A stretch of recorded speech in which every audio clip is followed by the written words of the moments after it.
Hapon guys, update ko kayo sa aking inahin. 101 days na ito guys. Ibig sabihin, antayin ko na lang ng 11 days, mga anak na siya.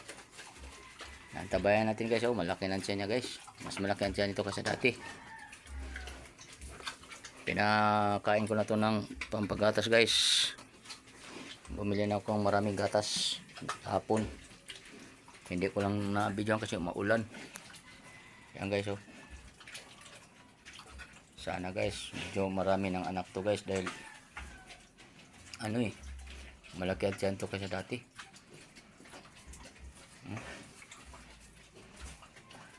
Masikip lang talaga ang kulungan namin guys, kaya lang nagkasya rin naman.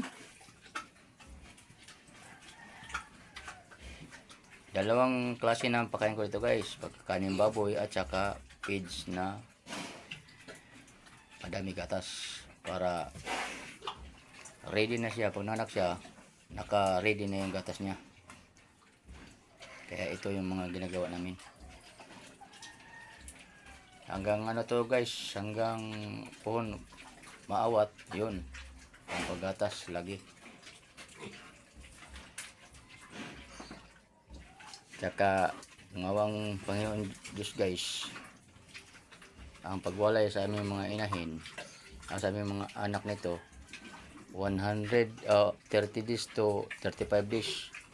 Hindi na ako nagpaabot ng 45 days guys, sobrang tagal na. Tsaka mairita na yung inahin nun. Depende sa inyo, sa inyo mga kababoy dyan. Nagdepende naman sa atin kasi yan eh. Kaya ito na ngayon na kami nasanay na kami sa ganyan guys. 30 days to 35 days lang yun talaga yung paano ko. Ngayon pagdating dito na mga 7 days talaga guys, magpupurga naman ako nito. Pupurgahin na namin na ito. Bumili na ako ng pampapurga guys para maganda.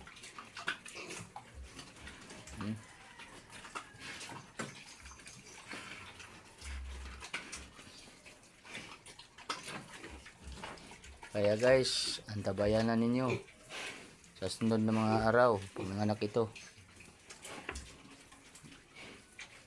Maraming salamat sa lahat ng mga subscriber ko dyan. Yung mga nag-like, yung iba hindi ko na balikan, hindi ko na yung mga chat nyo hindi ko na balikan.